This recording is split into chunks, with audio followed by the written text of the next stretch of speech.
आज के इस लेक्चर में हम पॉलीमर केमिस्ट्री का नेक्स्ट पार्ट के लिए आ रहे हैं, जिसमें आपको देखना है नैनो 6 पॉलीमर की तैयारी। लास्ट लेक्चर में हमने नैनो 6 देखे, जिसमें 6 कार्बन का इस्तेमाल होता है एप्सिलॉन का प्रोडक्ट से हम इसको आगाज करें और वहां पर जो है तकरीबन 533 से 543 मिलीमीटर पर ले जाने के बाद फिर एप्सिलॉन का प्रोडक्ट जो है इस मोनोमर को हमने पॉलीमर में तब्दील करे, जिसको हमने नैनो 6 कहा। तो इसी तरह से हमें यहाँ पर देखना है नैनो 6 पॉलीमर की तैयारी। नैनो 6 पॉलीमर, नैनो 6 पॉलीमर जो है यहाँ पर तैयार करने के लिए हमको स्टार्ट लेना है adipic acid. Adipic acid that is यहाँ पर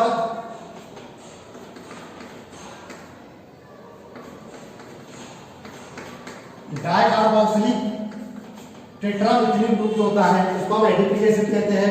इसमें 2 कार्बोक्सिलिक ग्रुप होते हैं और टेट्रामिथिलिन ग्रुप होता है, इसको एडिपिक एसिड कहते हैं। इस एडिपिक एसिड के साथ में हम लेते हैं hexamethylene डायमाइड, hexamethylene डायमाइड that is 2 amide group है और 6 मिथिलिन ग्रुप उसमें है।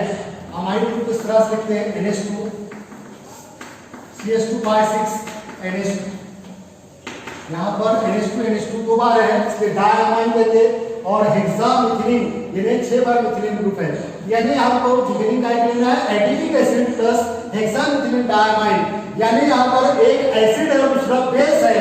सीधा सीधा एसिड बेस रिएक्शन लेना आपको, acid plus base reaction, then there is formation of salt and water, that is called neutralisation reaction. इसको हम क्या कहते हैं? न्यूट्रलाइजेशन रिएक्शन कहते हैं, तादीली अमल कहते हैं। तो यहाँ पर एसिड कौन सा लेना है हमको? एडिपिक एसिड, और बेस कौन सा लेना है? हेक्सामिथिलिन डायमाइड। एडिपिक एसिड यहाँ पर एसिड है और हेक्सामिथिलिन डायमाइड बेस है। ये दोनों जब यहाँ पर एसिड और बेस का अमल करेंगे तो कौन सा बनेगा? तादीली अमल, न्यूट्रलाइजेशन रिएक्शन रहेगा, उससे सॉल्ट और वाटर की तैयारी होगी। यहाँ पर बिगिनिंग में आपको लेना है एडिपिक एसिड और हेक्सामिथिलिन डायमाइड, इनको n सामग्री को पॉलीमराइज करना है, जिससे सबसे पहले हमको मिलता है नाइलॉन सॉल्ट।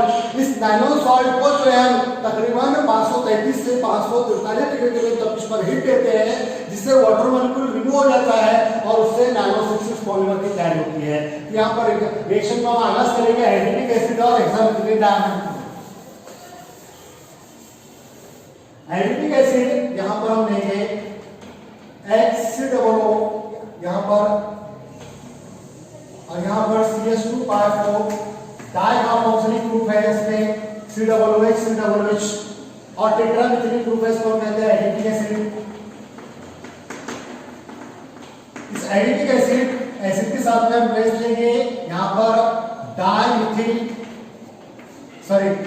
डायमाइड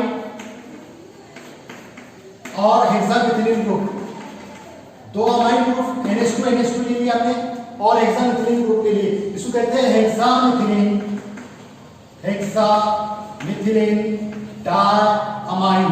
यहाँ पर इसको नाम जो हम क्या दे रहे हैं? हेक्सामिथिलिन डायमाइड। इनके n इकाइयां हम लेके जाते हैं पॉलीमराइजेशन में।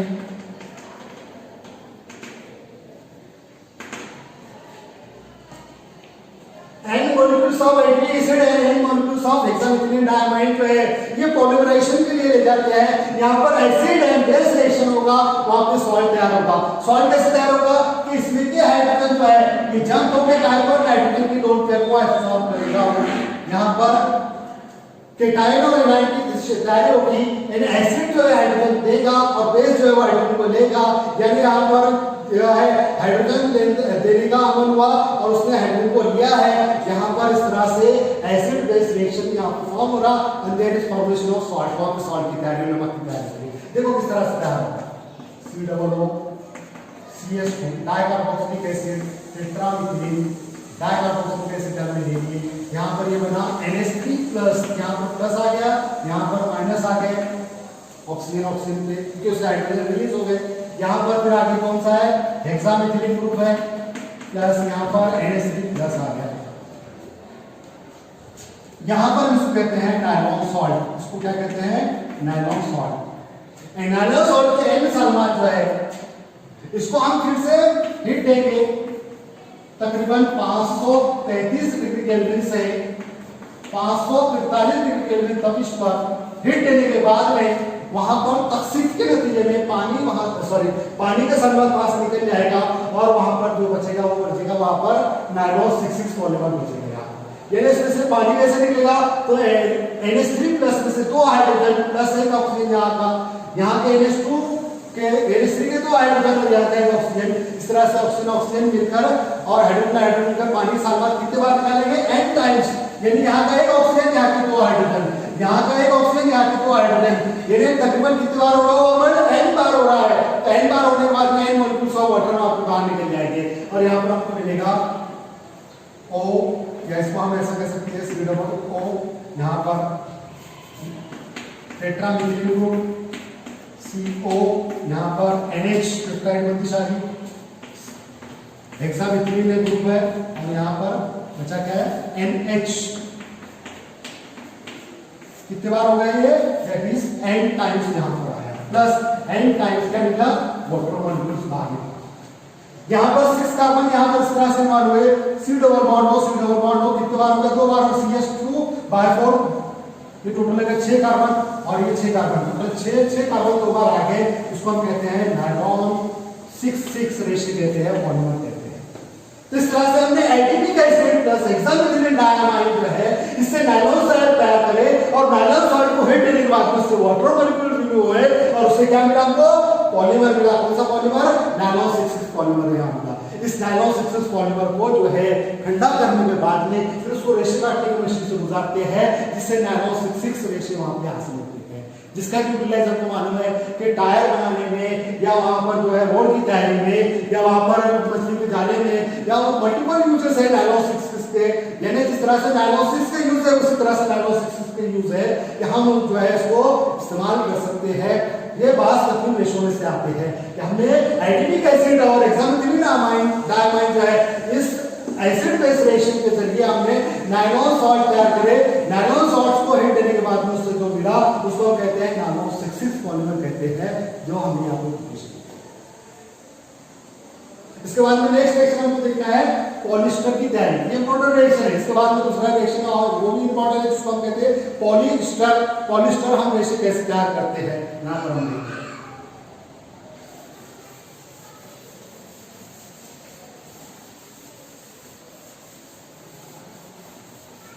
पॉलिएस्टर को दूसरा नाम भी है, उसको टेरेलिन भी कहते हैं, उसको डेक्रोन भी कहते हैं। पॉलिएस्टर जो हम कपड़ा इस्तेमाल करते हैं पॉलिएस्टर का, यह हमारा फेमिलियर है, लेकिन यहाँ पर जो है इसको दूसरा नाम भी है, इसको दूसरा नाम है दैट इज डेक्रोन और उसका नाम इसको टेरेलिन। ये 3 नाम से इसको मुंतखब किया गया, पॉलिएस्टर, डेक्रोन एंड टेरेलिन। यहाँ पर पॉलिएस्टर या डेक्रोन या टेरेलिन पॉलीमर की तैयारी किस तरह से करते हैं और इसका हम किस तरह से यूज करते हैं, इस्तेमाल करते हैं, कपड़े बनाने के लिए इस्तेमाल करते हैं पॉलिएस्टर का। यानी इससे यहाँ पर जो है कपड़ों की लाइफ बढ़ाने के लिए जो है पॉलिएस्टर मशीन तैयार की गई, इससे फिर हमने कपड़ा वगैरह तैयार किया पॉलिएस्टर का। यहाँ पर पॉलिएस्टर की तैयारी के लिए 2 चीजें जरूरी है। सबसे पहले है इथिलीन ग्लाइकॉल, जिससे आप फेमिलियर है, इथिलीन ग्लाइकॉल।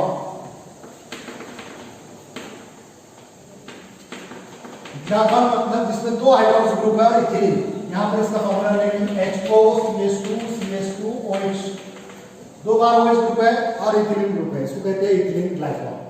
इस इथिलीन ग्लाइकॉल के साथ में हम रिएक्शन लेंगे वहां पर टरफेलिक एसिड का,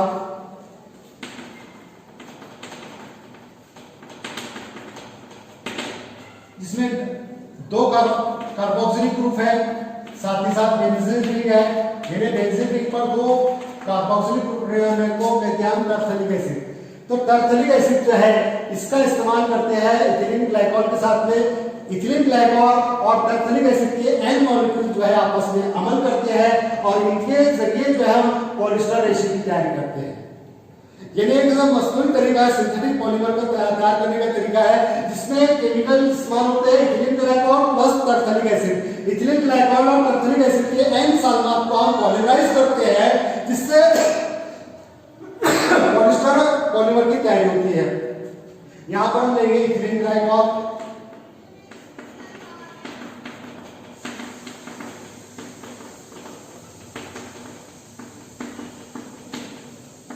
प्लस यहाँ पर हम लेंगे टरफेलिक एसिड, डाइकार्बोक्सिलिक बेंजीन को क्या कहते हैं, टरफेलिक एसिड कहते हैं।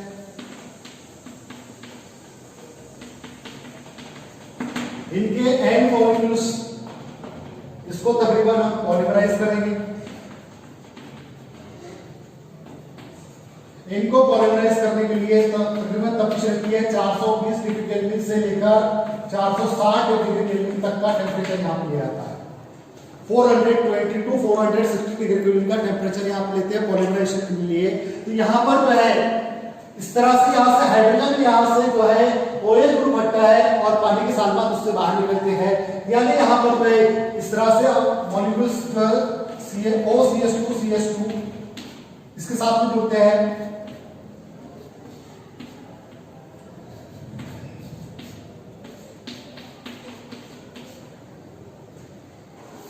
That is n times plus यहाँ पर हमको मिलता है n times H2O मॉलिक्यूल्स।